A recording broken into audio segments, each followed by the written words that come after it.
Let's start by conducting a site audit. Think of a site audit like a health checkup for your website. It looks for things like broken links, slow pages, missing meta descriptions, stuff that makes it harder for Google to understand and rank your site. On the left side, under your SEO tools, navigate to Site Audit. On this page, you can see all of your SEO projects in a list. We created our first project on the welcome screen when we plugged in our domain. Let's go ahead and click on our domain here. Here you can see Semrush has put together a detailed report about the state of this website. At the top here, you can see an indicator showing your site's health. This site has 87% health compared to the top 10% of websites performing at 92%, so it lags behind about 5%.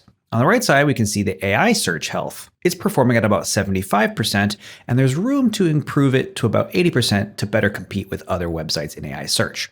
Scrolling down, it lists your number of site errors and warnings.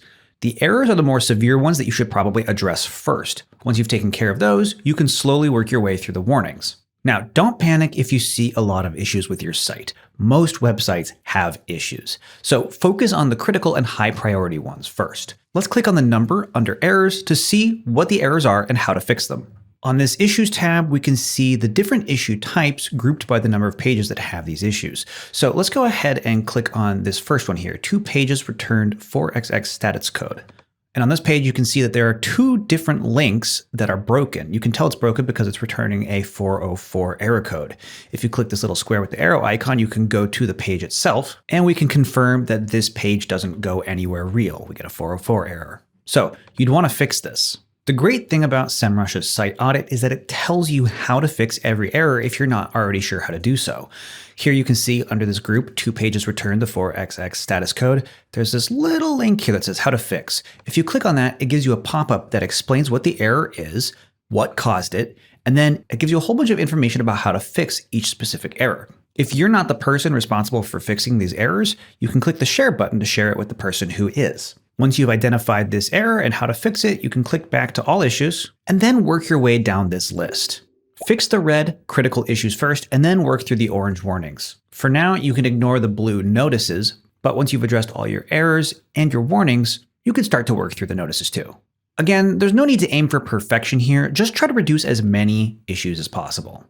Now let's return to our main site audit page by going back to the overview tab. All right, now let's take a quick look at the AI search health. You can see here that it says blocked from AI search. We have 100 pages crawled and 4 are blocked from each of these AI tools. For this particular website, if you click how to unblock pages, you'll see it wants us to review the robots.txt file. There are 2 text files you can add to your site to improve crawlability. There's robots.txt and llms.txt. Robots.txt tells Google which pages on your site to crawl. LLMS text does the same thing for AI. It tells ChatGPT, Perplexity, and other AI tools which pages on your site are most important and what they're about. It's just a plain text file that lives at yourdomain.com/llms.txt. If your site doesn't have one, it's worth adding. If we scroll down here, we can see it also mentions this llms.txt file down here.